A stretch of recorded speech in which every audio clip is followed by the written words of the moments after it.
Palworld is not a real game, but also Palworld is a game that has recently been released. And I want to unpack all that. In an alternate universe where this game was complete and had a fleshed out narrative, compelling characters, and a focused game progression, it might be one of my favorite games ever. But it's not. And I want to unpack all that. Palworld is a complete, total, shameless ripoff of Pokemon Legends Arceus and The Legend of Zelda Breath of the Wild. But Palworld manages to do things rather competently, better than modern Pokemon had any aspirations of achieving. It's shameless, but it also puts modern Pokemon to shame. And I want to unpack all that. Palworld is not a good game, but it's also an incredible game. And I want to unpack all that. But first, I have to address the most glaring paradox. Palworld isn't real, but it totally is.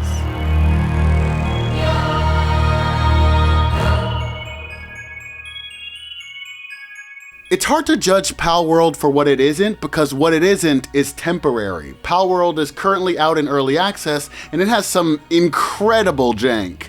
T-posing between animations, T-posing after equipping the crossbow, enemies with broken AI, enemies falling through the map, clipping through the map yourself, awful unfinished terrain design and texturing, missing animations for swimming, and I'm honestly just forgetting some things because there's like a lot that doesn't work here. But let's back up a bit. I watched the initial trailer for Palworld on stream a while back when I used to stream, and I immediately rejected it. Pokemon with guns and manual labor and sweatshops, it wasn't real. It isn't real. It was never going to be real. In an industry with myriad bullshot trailers and misleading advertising, there was absolutely no way some random company was going to make a Pokemon game with more dynamic gameplay, a more interesting world, and deeper mechanics when Game Freak, the original creators of Pokemon, couldn't manage it themselves.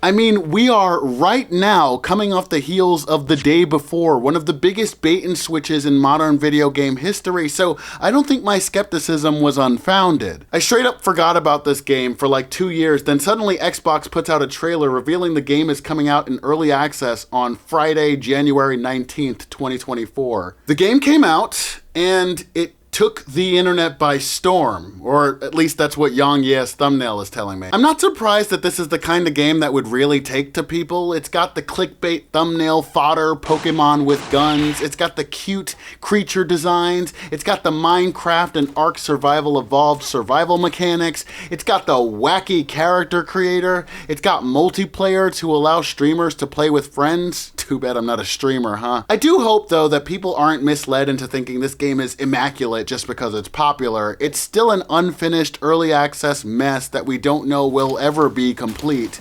It's still got all the red flags, big empty open world with nothing interesting to find, surface deep world design and mechanics, sound design is damn near non-existent.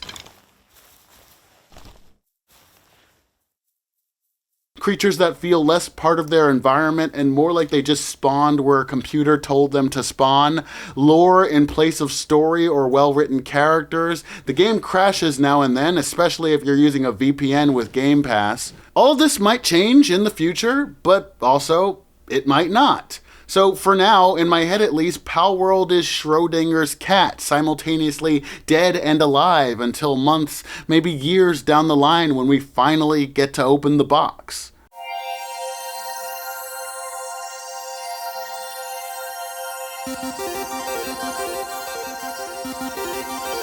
What initially fascinated me about Palworld is that it seemed to be following through where Pokemon Arceus pulled its punch. For those who haven't watched my Pokemon Arceus critique, a rather large part of my focus was the Ludo-Narrative dissonance that the game itself calls out. I don't feel like a Pokemon researcher.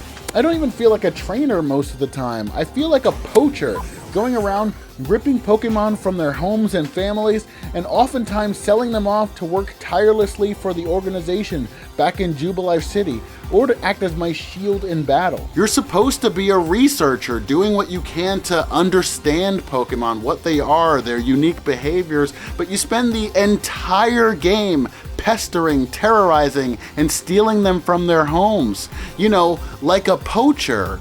There's this unyielding force of colonialism which pervades Pokemon Arceus, one which the game acknowledges, and it's the reason for the tension between the Galactic Foundation and the two indigenous factions, the followers of Dialga and Palkia, who do not like seeing Pokemon stuffed in balls and transported far from their homes to do labor for some random third party. But as I mentioned in that critique, Pokemon Arceus picks up that ball, then chucks it off a cliff.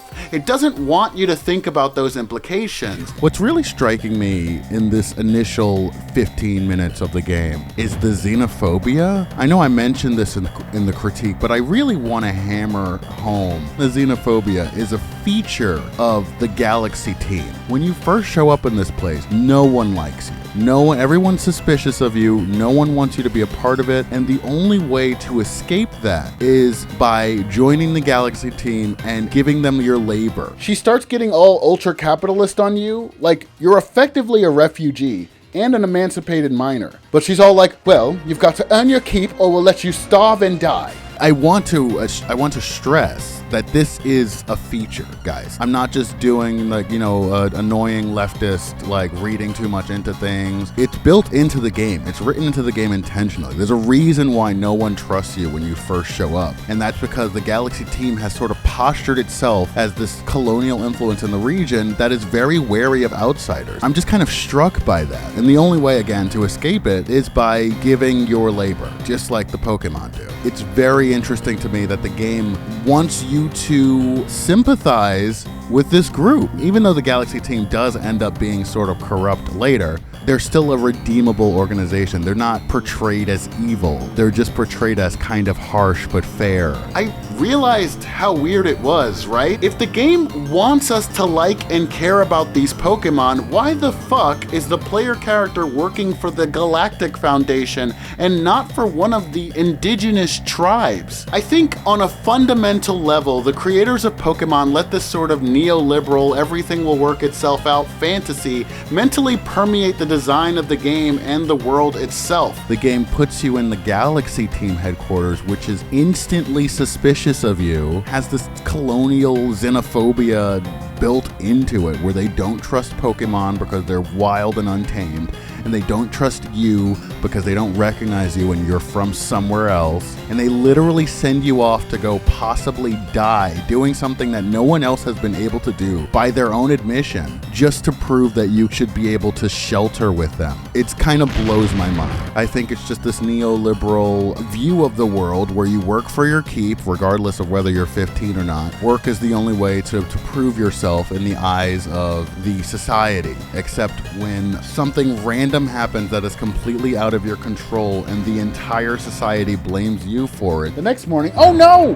Who turned on the graphic settings? Kamado gets mad and immediately assumes you're to blame for this. Then with the exception of a few people, pretty much the entire village just lets Kamado kick you out of the town despite everything you've done for them. No conscientious objectors. You can literally risk your life legitimizing our entire organization, but because this one guy, a dictator, is suspicious of you, you've gotta go. Then the only one you can fall back on are the indigenous people who are, actually they don't even really help you. They're just like, oh man, I wish I could help you. I don't know why the game is like this. Why is the game like this? From the outset, we are positioned as antagonists to the natural world. And rather than build the game around that, the game makes a bunch of half-hearted justifications to impotently reassure us that we're still the good guys, even though we're demonstrably not. They try to stoke some conflict where Irida expresses concern over how the Galaxy team violently stuffs Pokemon into balls, but nothing ever comes of it. This is a good point for the game to set up the idea that maybe what you're doing isn't a good thing.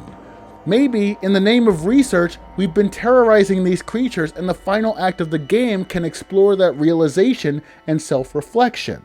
Or we can just do it like we have it here. Levinton can bring it up, then completely drop the idea hours later as if everything we're doing is completely justified. Yep, Let's go with that one, Game Freak. It's not the only instance of laziness in Pokemon Arceus, but I think it's one of the most overt ones from a world-building perspective. Palworld seemed, from the get-go, like it was addressing this shortcoming of Pokemon Arceus and taking it to its natural extreme. You can build an entire sweatshop full of Pokemon stolen from their homes or bought off the black market. You can establish yourself as an overwhelming military presence with guns and rockets to enforce your colonial will over these creatures and their land. You can even craft a meat cleaver to butcher pals within your care when they've outlived your use for them. I cannot overstate how incredibly impressive the base building and creature care simulation is. It's got some bugs with pals going hungry because they're stuck on terrain, or getting caught in an AI feedback loop of constantly picking up and dropping massive amounts of materials that they're hauling back and forth. But it is incredibly satisfying to feel how your base comes to life with all the creatures you went out of your way to breed or hatch or rescue or capture, performing their roles diligently to keep your base strong and healthy. It evokes the nostalgia of Digimon World, but without the frustration of painstakingly training up your partner for hours only to have it shit itself and die within 3 days right in front of your eyes.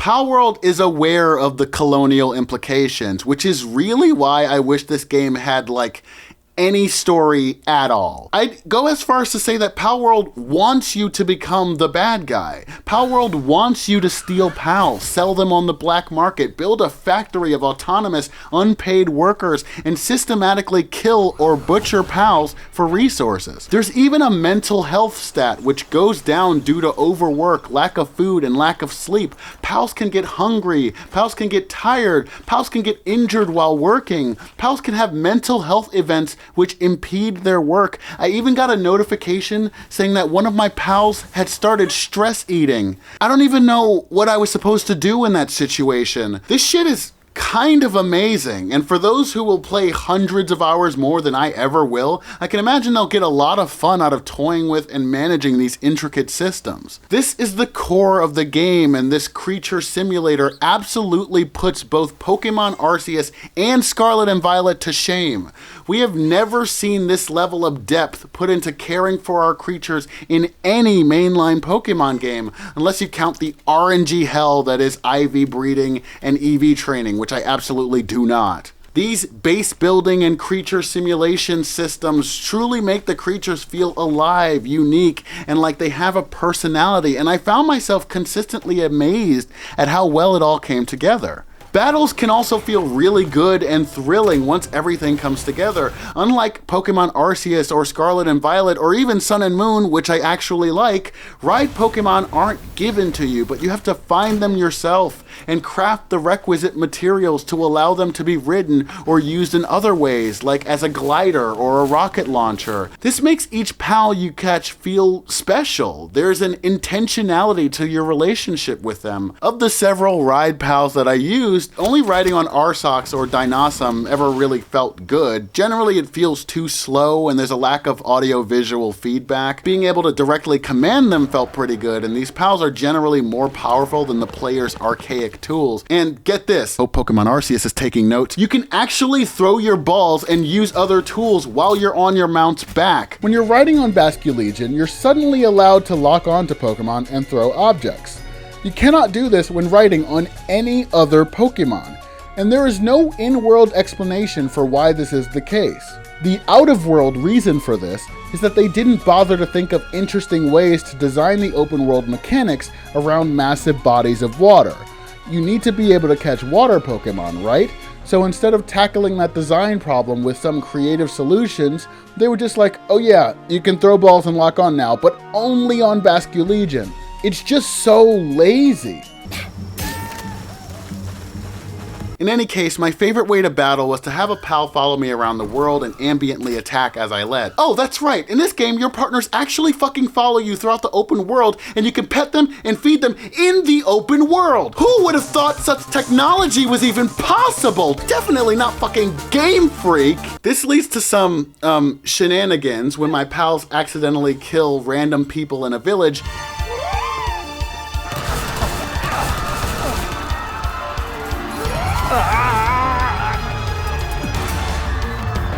And while you can tell your pals how aggressive you want them to be, the AI is constantly tripping over itself, so sometimes your pal just won't do what you want them to do. But when it all comes together, and it often does, combat can feel really satisfying. I was already pretty burnt out by the point that I found this out, but there are boss fights littered around the giant empty map, and taking part in these boss fights is fun.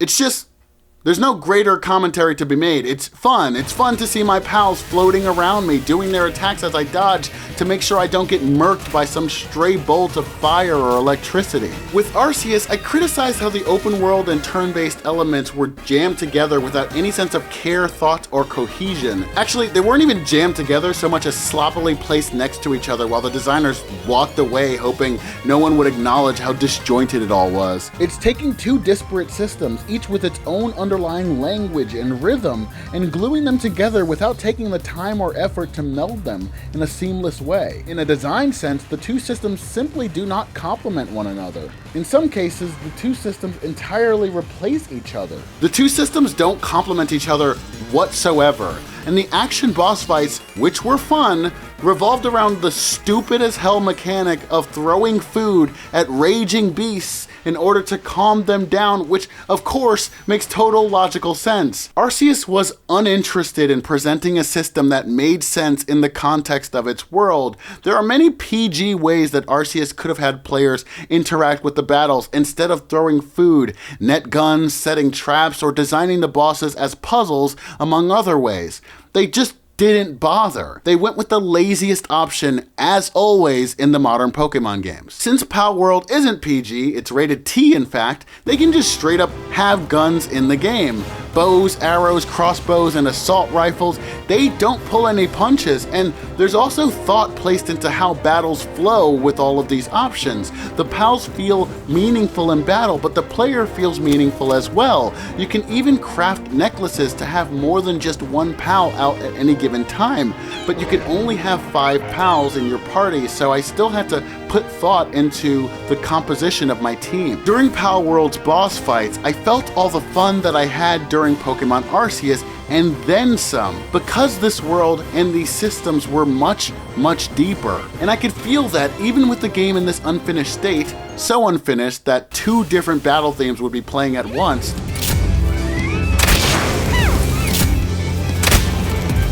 I was only scratching the surface with this battle system's possibilities.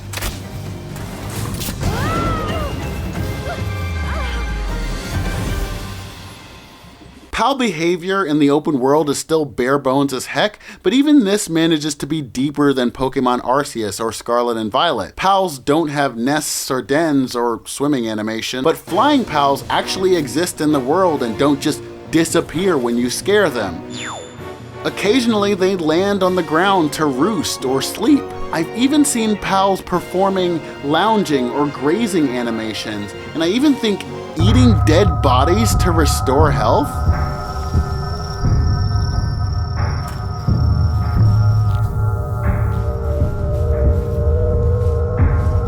And get this, Pals and human NPCs actually interact with one another in the world. They can battle each other and run from each other completely independent of the player's input. Different human factions might even attack one another, allowing the player character to come in and assist one side or the other. And there's even dialogue to go along with this. Let me be super clear for those who have never played the recent Pokemon games. Pokemon Arceus has no travelers or trainers who are out in the open world. There are no people or Pokemon in need of saving that you find by exploring the world. Even the human NPCs are bare bones. There are no travelers in the open world. No one moving from one place to another, no one battling Pokemon or needing you to come and rescue them. Even in Jubilife, no one has a walk cycle. Scarlet and Violet as well doesn't have NPCs that move from place to place in the open world. They only move about in cities and towns on glitchy, unrealistic routes.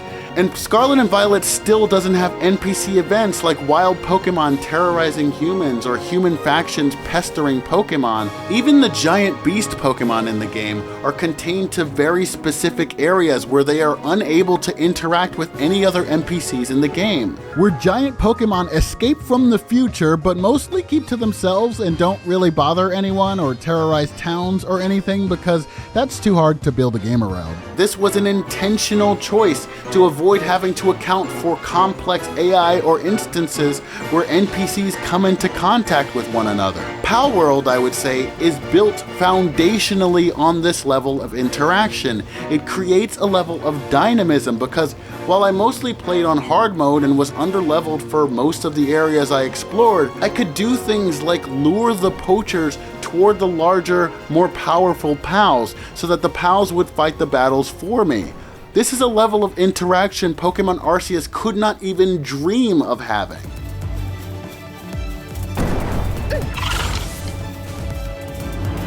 And speaking on the open world, while it's all barren and meaningless for the most part, it's still pretty to look at. And the draw distance doesn't suck, so I can look out to the world to see things that guide my exploration. Cool looking pals, smokestacks which hint at settlements or camps, and this fucking awesome giant tree which evokes a bit of the majesty of Elden Ring. I wondered what incredible things I might find when I finally made it there.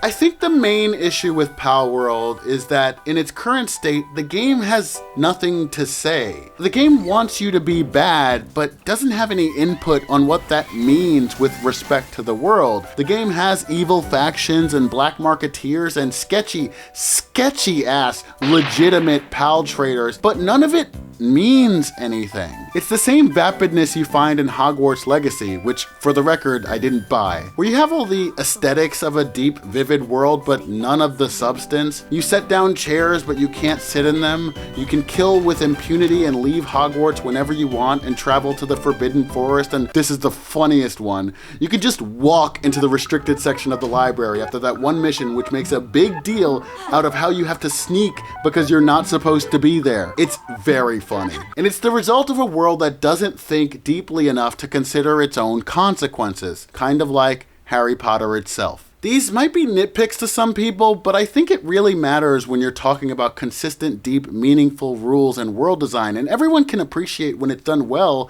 so I think we should hold games, especially those made by AAA developers and multi-million-dollar franchises, to these higher standards. When my pal accidentally killed those two villagers, they just respawn sometime later, no qualms about having been murdered. The evil factions are kinda just there. Pals retain no memory of the abuse you caused them. They have no homes or dens. Pal eggs are just sitting around with no creatures tending to them. It's all just kind of meaninglessly laid out as little nuggets for the player to collect. I'm not a huge fan of survival games. They tend to turn into an exercise of babysitting stats rather than actually doing anything fun. And punching trees to get wood is the dumbest fucking thing ever. And this game has more than its fair share of all that survival nonsense. But the PAL stuff really does lift it from the cesspit. However, despite the PALs, the game suffers from what I call the Minecraft problem. In order to fully enjoy the game and appreciate all its systems, you really need to get good at making your own fun. I think Minecraft is an incredibly well-made game, but it's boring as all heck if you cannot think of something meaningful to do.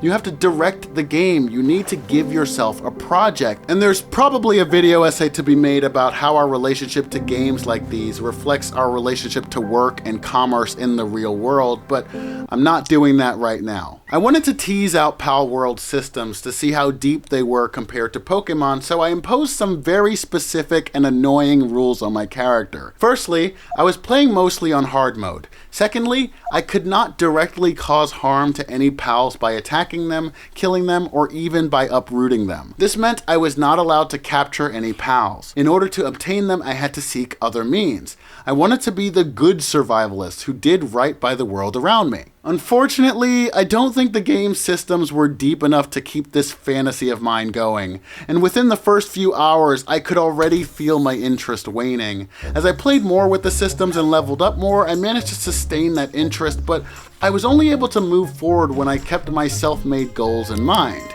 Here's what they were. 1. Move my base from this stupid ruined rampart to a more suitable area. 2. Find a town.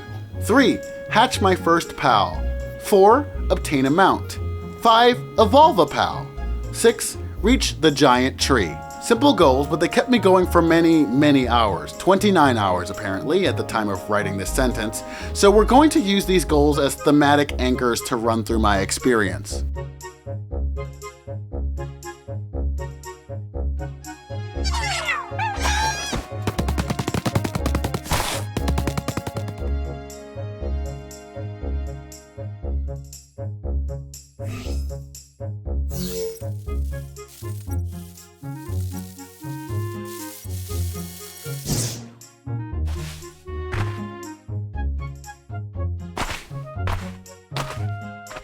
After spawning on No Way This Is a Real Game Islands, I made my way down to the ramparts where I proceeded to punch a bunch of fucking trees. I punched so many trees. Punched the fuck out of it. I will say, I was immediately struck by the boldness of having the player character spawn without a partner. This is something I mentioned Pokemon Arceus should have done, especially given how the world was supposed to be hostile and untamed. Here's my question. Why have starting Pokemon at all? This isn't like the other Pokemon games where if you don't have anything, it defaults to Missing No or some other glitched Pokemon.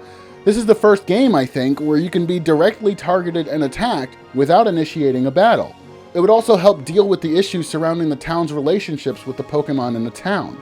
Like if the town started off not having any Pokemon in it, and as you progress, that's when the town starts assimilating more and more Pokemon into its culture. But due to the lack of imagination or lack of balls, Arceus decided to stick to the typical formula. Palworld is surprisingly confident in its systems, and it wants you to feel the savagery of the untamed wilderness, which I did over and over and over again.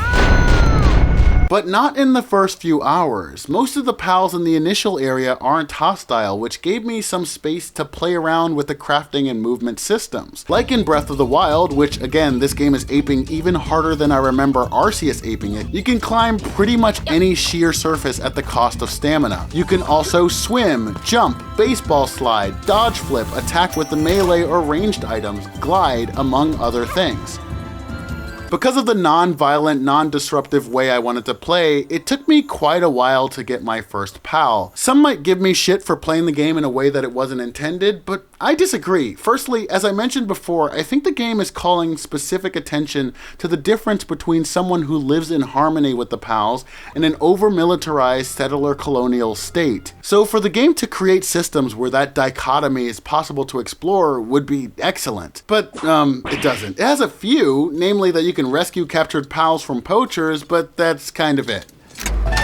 I was disappointed in this first stretch that there's seemingly no way to lure pals to a specific area. I set up a camp on these shitty ramparts, picked up a pal egg, I'll talk about the eggs later, and I'd now and then get these text notifications that a visitor left my camp or that someone was approaching my camp. I never understood what this was about. I was playing solo with multiplayer off, so it shouldn't have been another player. I don't think it was a human NPC because I don't think any spawn in this area, so I assumed it meant pals, and I was kind of excited about the idea of a pal waddling into my camp, eating some food that I've set out, and joining my team out of pure convenience. As far as I can tell, however, this isn't possible. Random pals may wander into your camp, but they don't have any special interactions even if they do. They don't seem to interact with any camp objects unless they belong to you already. So after a few days of playing with camp options and exploring that small area, I find some stone, make an axe and pickaxe, and start exploring more of the island. I realized my base was in a terrible spot, so I sought a better area for me to settle down. Now let's talk about eggs.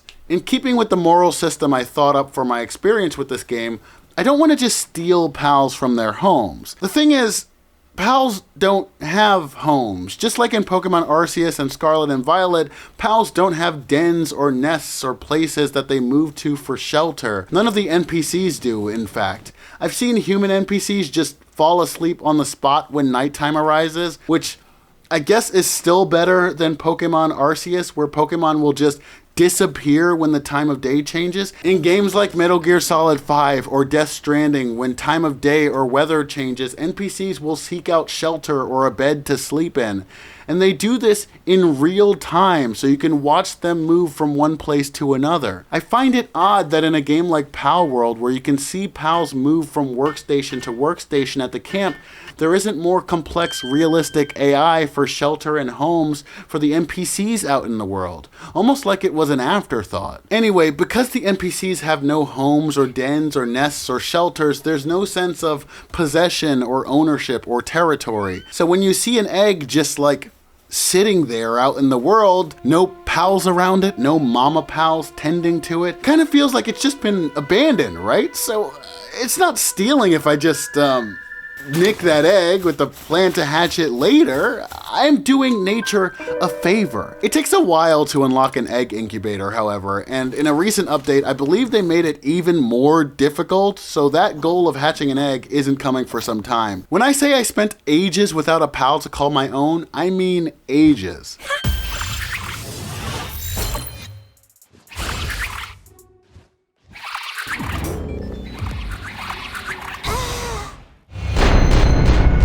Making my way downhill from the starting area, I eventually come across my first tower, and my first poacher camp run by the Rain Syndicate. They attack you on sight, so... Oh, I spelled sight wrong. That's disgusting. That's disgusting. They attack you on sight, and so for my first encounter, I ended up just running away until I was better equipped to fight them. Later, I protect a pal from a syndicate member out in the world. Unfortunately, there was no further interaction after that. The pal just kinda went on its way. Collecting further materials, I managed to make a bow and return to the poacher camp. Relying on the surrounding pals to do most of the damage, and also utilizing some advanced AI manips, I die. Dying in hard mode means you drop all your pals' gear and items, which I was torn on this, but it's like a bit too punitive. Like, I'm okay with dropping an item sack, but maybe a random chance to drop a pal or a piece of gear instead of losing everything, especially when I keep dying in those high-level areas to the north of the map, or this fucking area where these damn water types spawn in droves right next to the fucking fast travel statue.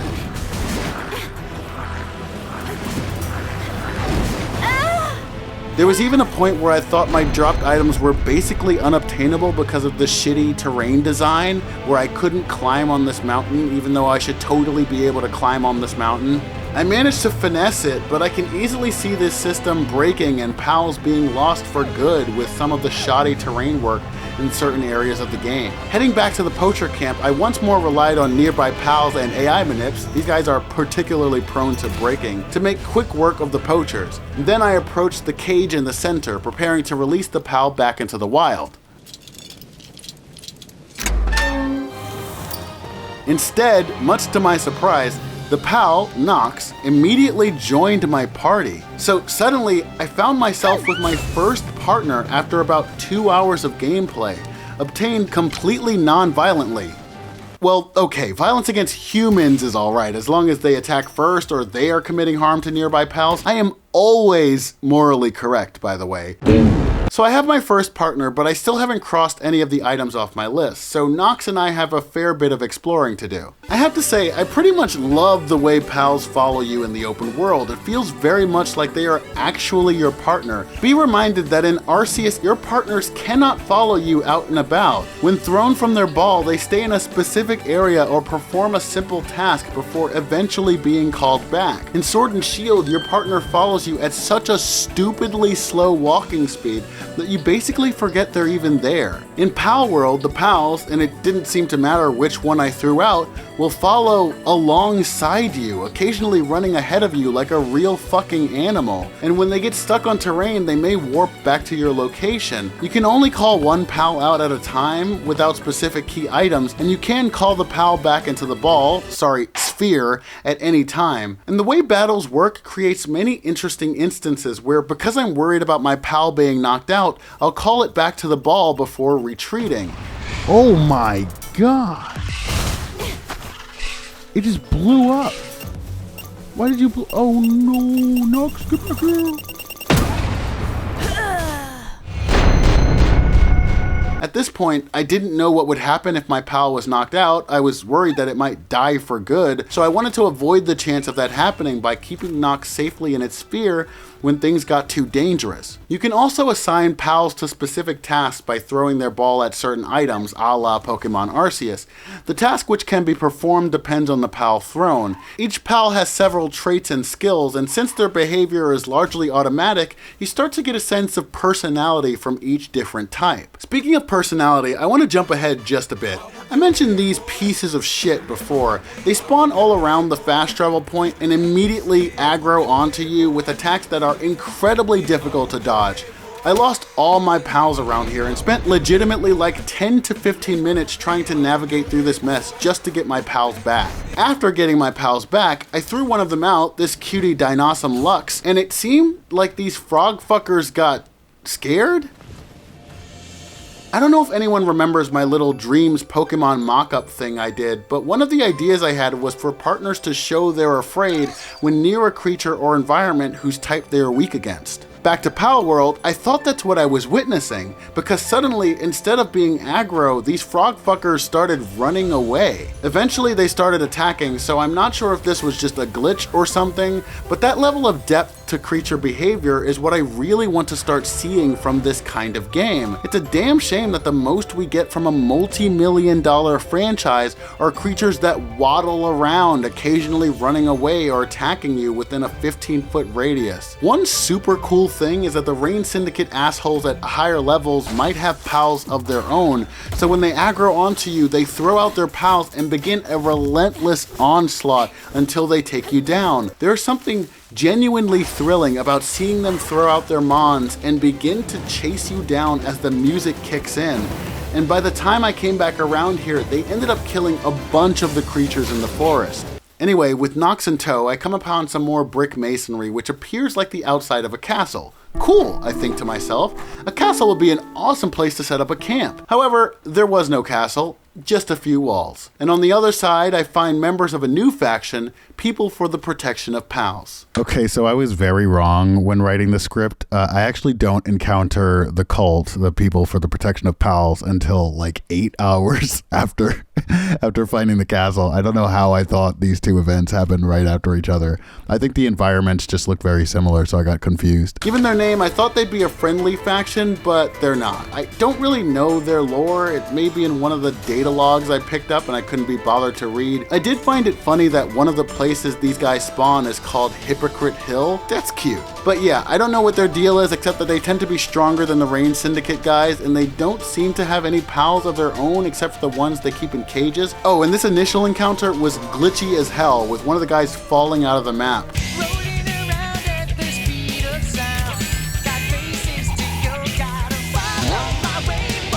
I eventually found this church. This was the second of its kind I found. Each one seems to have a statue of power within, which can be used to increase the player's capture rate or raise a pal's stats using pal's souls. Since I'm avoiding catching anything, I opt to power up knocks. Then I try to move my base to this area, but you can't build it near the church, like at all. This makes sense, but it's also annoying. Like, I understand not building inside the church, but I had to be like 30 feet away before I was allowed to put anything down. Nearby, I find this large field which would eventually become the spot where I laid the foundation for my new home. Or my first home. One major issue I see with the building mechanics is that it doesn't seem like you can move things after you've built them. So if you're making your dream house and something is slightly misaligned with a wall, you have to dismantle it and rebuild it, which is just really tedious. There are some oddities, like how some things like the shitty grappling hook can't be built with an upgraded crafting table, meaning you have to keep one upgraded version and one lesser version of the same kind of table just to be able to build all the things you want to build. That may have been fixed in a later patch though. And lastly, this is specific to me, some things were just downright unreasonable or impossible to build based on the non-disruptive way I was playing. I've played Minecraft. I know that to skip nighttime, you need a bed. But fucked if you're going to find wool just lying around somewhere. I was really hoping that I would find some of these sheep pals and they would just like kind of leave wool on the ground where they've been grazing. If you have this pal, you can gain wool by assigning them to a ranch, but I did not have one, and I was not allowed to catch it. Thankfully, I found a trader randomly traveling the wilds near my camp, so I bought a bunch of wool from him. Excuse me, is this wool ethically sourced? In this area, I also managed to find my first black market trader. This is one of two that I came across in my play, and here's the thing, right? Black markets aren't good for the pals being trafficked. If I had the power, I would probably be doing the world a favor by killing this guy, but he has a fucking minigun. Have you seen his minigun? So, given my lack of strength, if I buy a pal off the black marketeer, sure, it's legitimizing the whole process by buying into it, but I'm giving that pal a new and better home than it had before, right? It'll be fed and loved and cared for, and I swear I would never overwork it. So yeah, I ended up buying a pal, this cute little grass-type bristler, which genuinely seemed better than buying them off of this sketchy-ass pal trader in the settlement. Dude, if you have to tell me you're legitimate, I don't think you're legitimate. But it would be incredible if the game actually explored this subject at all. Maybe write a story around it where the player's moral choices inform how this sort of decision is evaluated within the world. Writing the story for them just gets annoying after a while when the game's systems aren't deep enough for me to stick to the bit. I think it's so cool that there are black market traders in the game. It shows that the creators are aware of the implications I discussed earlier. But the only thing that separates a black marketeer from a quote-unquote legitimate trader is the aesthetics. There's no real reason a player should care one way or the other. Speaking of game systems lacking depth, with enough cloth I could finally build an egg incubator to hatch all the eggs I liberated from the wilds. Placing an egg in an incubator starts a real-time in-game timer whose length depends on egg size and egg temperature. Different types of eggs have different comfort levels at different temperatures, so for some eggs you might be waiting 24 real-time in-game hours for it to hatch, and when I say real-time in-game, I mean that the clock only ticks down while you're in your game world, but it also ticks according to real world time and not to the game's time scale. You can change this in the world settings, but on hard mode default, a small egg at 100% comfort would take like baseline 3 fucking hours to hatch, meaning I had to kill a lot of time by exploring more of this big, shallow, empty open world. So, since I've got some time to kill, I guess I should talk about the pals.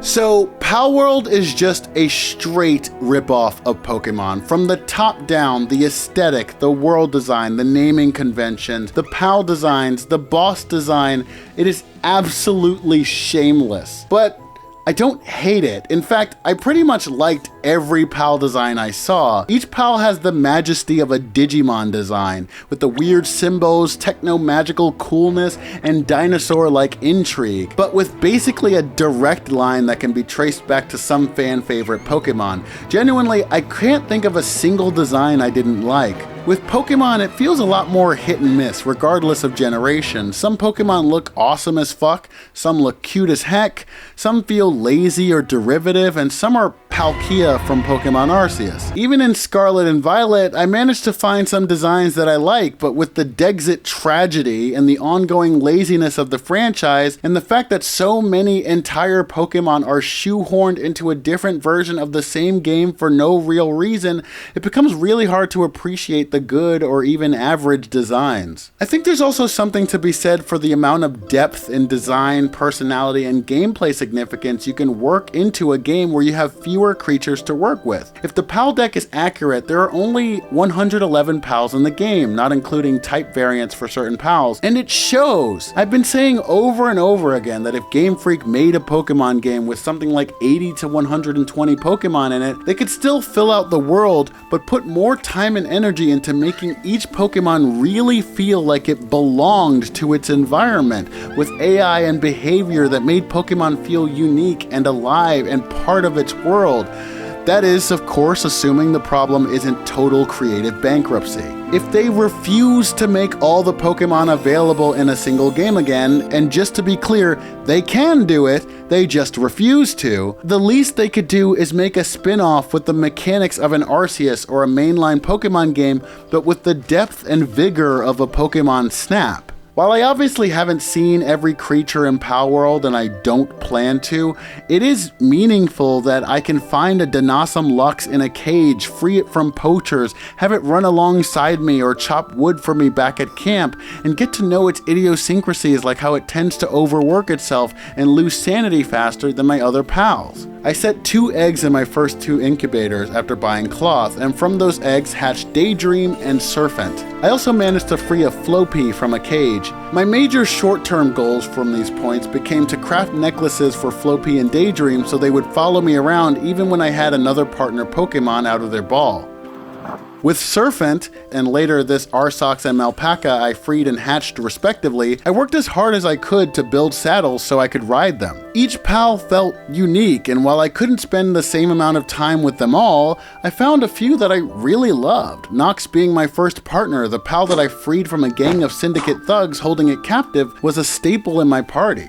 Somewhere along the way, I feel like Pokemon lost sight of those little stories, that sense of majesty and grandeur that, when tuned just right, can forge memories that last decades.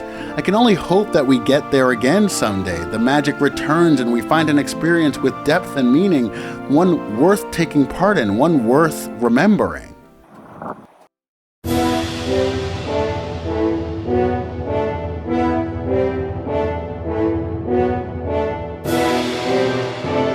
Hatching an egg is pretty unceremonious. Just a text pop-up and the PAL goes to your PAL computer thingy. Eventually, I found a town nearby. If you can call this shoddy piece of shit a town, let's count it.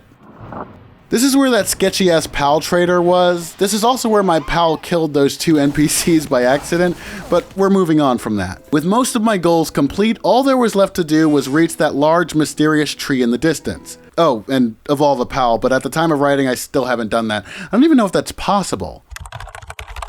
Update, just did a quick Google search. Apparently you cannot evolve PALs in Palworld. Here's the thing about the tree in the distance. It's beautiful. It gives an unsettling air of grandeur. It's an amazing way to draw players toward exploration. I mean, this is just Palworld aping the fuck out of Elden Ring, but this tree is a lie. It doesn't exist, or rather, it does exist, but you're not allowed to get to it through normal gameplay. I tried scaling a mountain to get closer to it at first, but that didn't work. The mountains should be climbable given that there are structures beyond them to find, but it really feels like this part of the map is unfinished given all the shoddy terrain, lack of NPCs, fast travel points, and just a general lack of map detail. I do eventually make it up to the tower there, but it still didn't feel like I was supposed to be doing it. I was committed though, and I tried for at least 30 minutes to get over until I realized I could just go around. The tree is huge, and I want to believe that there's some forced perspective magic going on to make it appear larger than everything else, no matter where you are on the map. But it's actually way off in the distance. So after crafting a saddle for Serpent, I made it my goal to get as close to it as I could.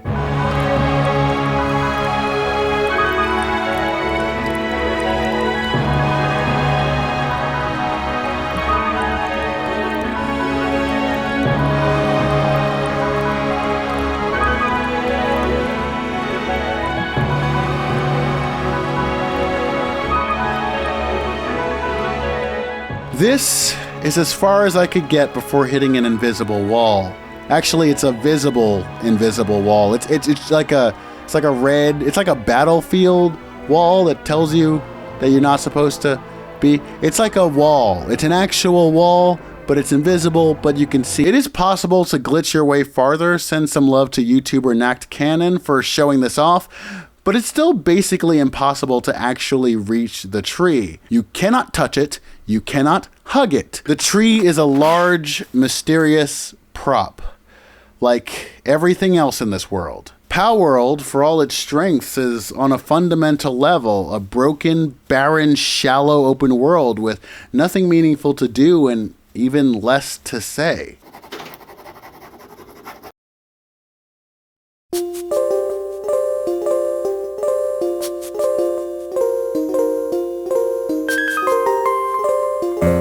I want to be clear that I don't hate Palworld. In fact, I enjoyed much of my time with it. There's something absolutely mesmerizing about watching my pals assign themselves to various tasks around camp and complete them with basically no input or guidance from me. I mean, I watched my pals go all out, completely on their own, to defend our camp from poachers. And when one of the pals fainted, another pal carried it to the bed so it could sleep to restore its health. That is genuinely really fucking cool.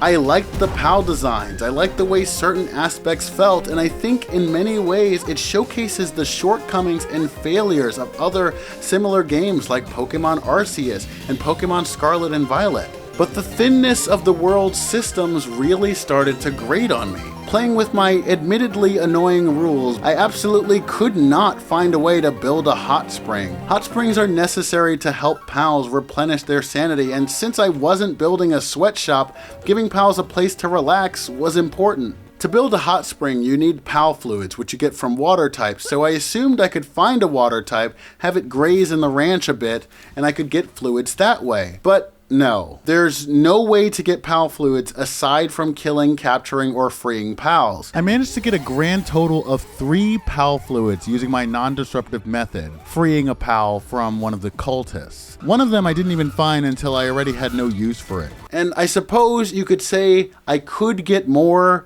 by doing the same thing, but the pal that's captured is randomized, so the chance that I'm gonna get a water type and then I'm gonna be on a strong enough level to actually free it is very low. And I'm not even sure the logic behind how often these camps spawn. Then I had to compromise. And I'm not talking liberating an egg from the wilds or rescuing a pal from the black market kind of compromise. I'm talking removing the word ethical from the dictionary kind of compromise. I basically decided that, like, it's okay if I snatch a few water types from their homes. I mean, they don't have, like, nests or dens anyway, right? And so what if a few of them fight back and end up dying in the process? As long as I catch some and release them back into the wild when I'm done with them, then it's all fine. Except, you can't release pals in Palworld. That seems like an oversight. You can butcher them, which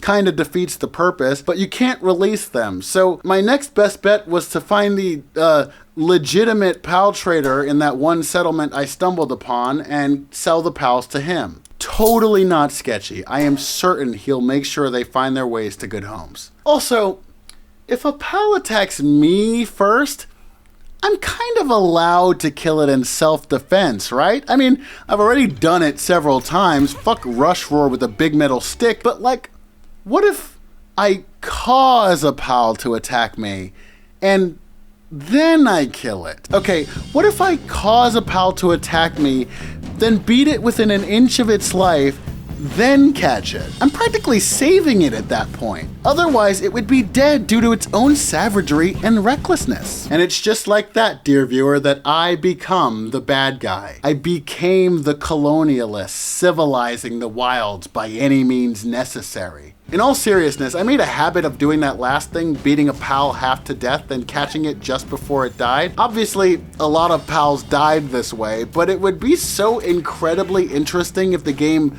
explored that. Saving a creature that's near death like Pikachu and Charmander from the first season of Pokemon, I even tried letting the Syndicate beat down on some of the more powerful pals so I could catch them and nurse them back to health if they got too weak. I think there's a meaningful experience to be had there if these games would just be bold enough to take that plunge.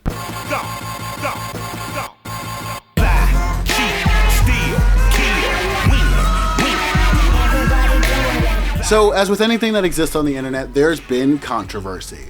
2 controversies to be exact. I don't plan to examine this in any meaningful detail, but I felt that I should at least mention it. Controversy 1. Palworld uses AI. According to articles from both Forbes and Mashable, this accusation lacks any evidence or concrete foundation. The developer of Palworld once used AI in a game about generative AI in the past, and they have also expressed interest in AI as a technology with potential. Short tangent, totally not short. I don't know if I've ever expressed this explicitly in a video, but I can't stand AI. I can't stand most tech industry trends. The tech industry has a severe and often criminal lack of concern for concepts like consent and boundaries and basic human respect and decency. And I think that's a large part of the reason why we live in the techno-dystopian hellhole that we do today. I don't like how the tech sector tries its damnness to take the humanity out of being human, to reduce the intricacies of human relationships and the human experience to mere numbers or bits or code. I've seen in a couple of places that the origin story of that replica app where people can buy AI partners is that the creator lost a friend and built an AI approximation of them using old messages to help grieve. And I feel like that's supposed to be an uplifting story, but it's not. I feel like that's the kind of impulse a therapist should tell you not to indulge. We shouldn't be using technology to replace people, even if they're no longer with us. The impulse should be to remember them for who they were, what they meant to you, not to try to bring them back, no matter how successful that is. And so, when it comes to AI art, or AI music, or AI porn, or AI stories, no matter how good it looks, we should reject the impulse to make humanity obsolete. Even in this capitalist hellscape, art shouldn't just exist to be dumb entertainment, to fight back the ever-creeping tendrils of boredom and dissatisfaction. Art should mean something, say something about the world or what it means to be human. If it didn't, simply put, none of us would be the people we are today. So, tangent over, totally short, back to Palworld. In this game about exacting your colonial will on the indigenous creatures of No Way This Is a Real Game Islands, it doesn't seem like there's any real evidence that AI has been used. If it comes out that AI was used, that sucks. I wish the developers wouldn't do that. I'm working on several incredibly low-budget projects of my own, The Immortal Soul, My Stories, My Dreams game. AI would undoubtedly make my life that much easier. But even if most of it didn't look like shit, I could never do it on principle. I'd much rather reach out to other human beings so they can bring that human touch, emotionality, intentionality, passion, imperfection to a piece of deep human expression. Not to mention, it's a great way to build relationships with other like-minded people. It seems like Palworld is in the clear for now on the AI front, and if that continues to be true, good on them. The game still kinda sucks though. As for the other controversy, plagiarism.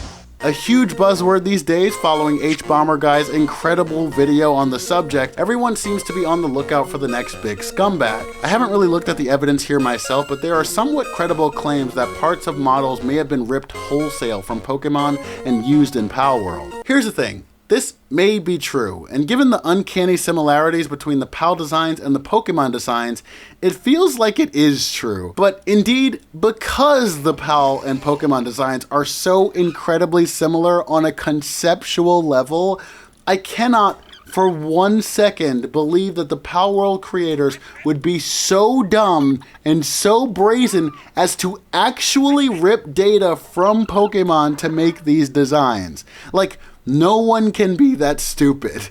Oh, hey guys, I'm making a game heavily inspired by Silent Hill 2. Oops, turns out I straight up ripped the entire model of Pyramid Head and Maria to use in my games. Uh-oh. Like, there's no fucking way. Obviously, Pocket Pair knew that the Pokemon-inspired designs would draw comparisons and scrutiny. Pocket Pair simply cannot be that stupid to actually have stolen assets. It's much more likely that they were like glancing at a Pokemon cheat sheet while making their designs, which is probably still in the spirit of plagiarism if I'm being honest. Where does homage end and theft begin? Who can really say?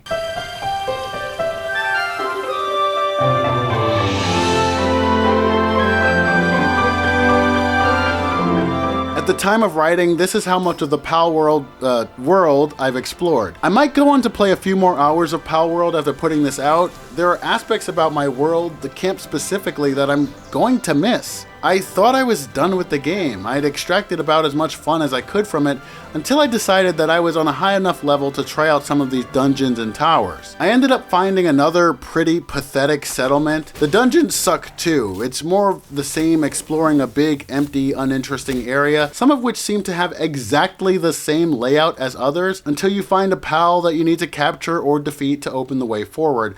By this point, I had voided myself of all morals and ethical concerns, so killing and capturing meant nothing to me. However, the towers were really something. Each tower sends you to a pocket dimension where you basically get to fight a gym leader, one of the bosses from the various factions. The designs are completely stolen from Pokemon, but we've already covered that. What's cool is how the bosses ride on their pals in a completely unique way, and how the nature of the boss fight really allows the battle and ambient pal mechanics to come together. I'm firing my crossbow, Floby and Daydream are shooting their energy spheres, and Nox is running around drawing aggro, throwing out attacks, doing everything it can to take this beast down. I'm managing my own health since I can only take a few hits, but I'm also keeping a keen eye on my primary partner's health. If they get too low, I quickly switch out to one of my remaining two partners so that Floby and Daydream remain in the game. It's a shame there's no story here, no connecting tissue,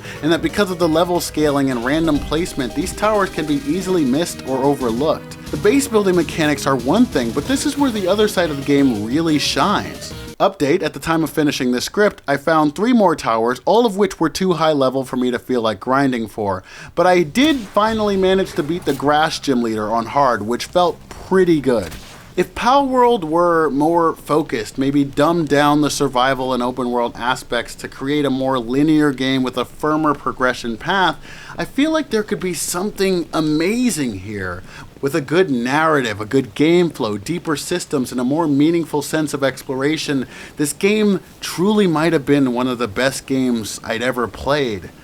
And with the game still in beta, all I can do is hope it deigns to reach for that lofty goal.